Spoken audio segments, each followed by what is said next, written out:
Merhaba, Tasarım Durağı kanalıma ve yeni videoma hoş geldiniz. Bu strafor toplarından yıllarca kullanabileceğiniz biraz ışıltılı, biraz otantik, dekoratif bir çalışma nasıl yapılır? Tüm detayları bu videoda. Hadi hazırsanız hemen başlayalım.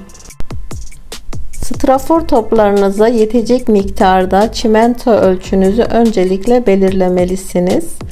Benim toplarıma yukarıda belirlemiş olduğum ölçü tam geldi.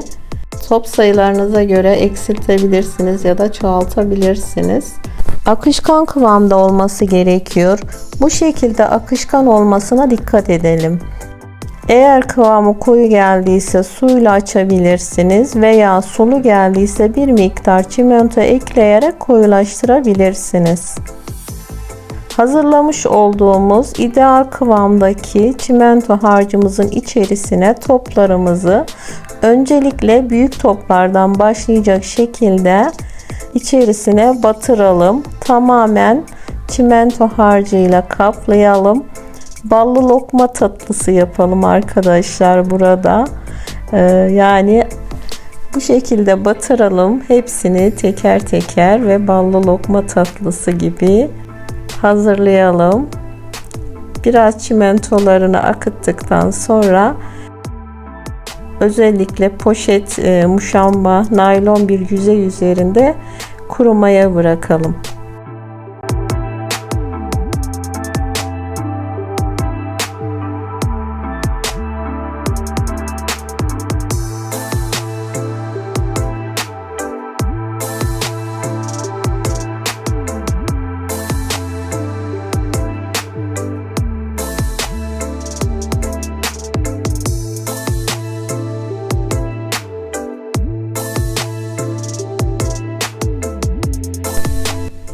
Toplarımız kurudular. Bir gün beklediler.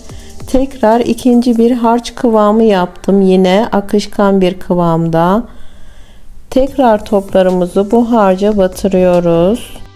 Bakın bu şekilde zeminle temas eden yüzeylerde kaldırırken ister istemez soyulmalar oluyor. Bunu kapatmak ve tamamen sağlamlaştırmak için ikinci kez harca batırmamız şart. Bu gerekiyor. İçinde döndürüyoruz ve fazlalığını şöyle silkeleyerek tekrar poşet üzerinde ikinci kez kurumaya bırakıyoruz. Bu şekilde tamamen artık kalkmalar olmayacak, soyulmalar olmayacak.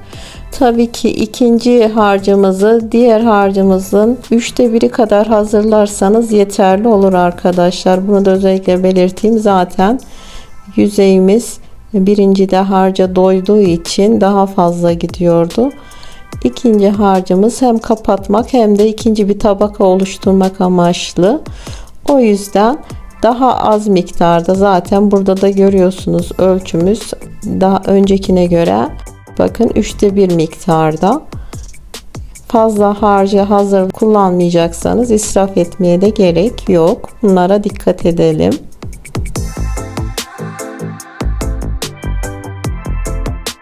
%50'lik zımpara ile toplarımızın üzerindeki çimento fazlalıklarını, pütürleri pürüzsüz hale getirmek için dairesel hareketlerle zımparalayalım. Bu esnada bir maske takarsak sağlığımız için çok daha iyi olur.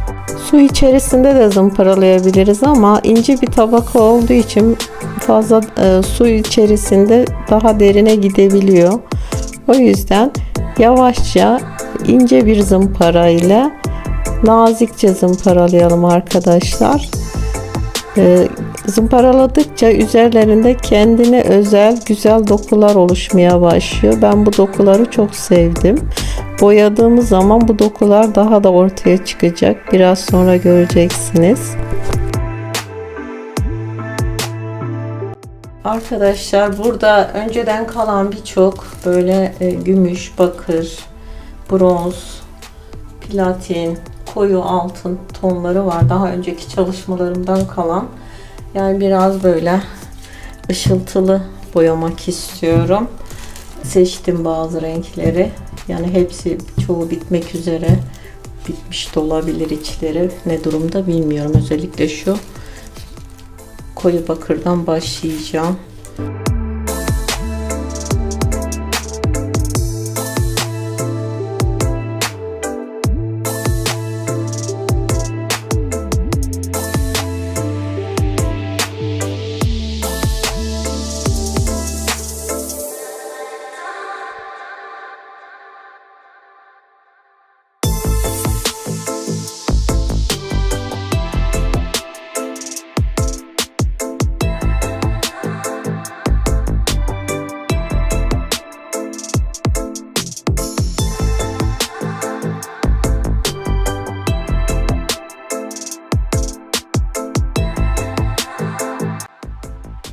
Boyanan toplarımızı 24 saat kurumaya bırakıyoruz. Daha sonrasında kadensin taş verniği ile vernikleyerek kalıcı hale getirelim. Koruma altına alalım. Yıkayabiliriz. Renklerinde atma, soyulma olmaz. O yüzden mutlaka taş vernikle verniklemenizi tavsiye ederim. Uzun yıllar kullanabilirsiniz bu haliyle. Taş vernik akrilik bir vernik ama yani kuruması çok çabuk oluyor. Yani bir saatte kuruyabiliyor. Fakat taşlaşıp uzun yıllar kullanabilme süresi için bir 20 gün süreye ihtiyacı var. Tamamen özelliğini, sertleşmesini, koruma altına alınabilmesini yani 20 gün gibi bir sürede tamamlıyor. Bunu da ek bilgi olarak buraya bırakmak istiyorum.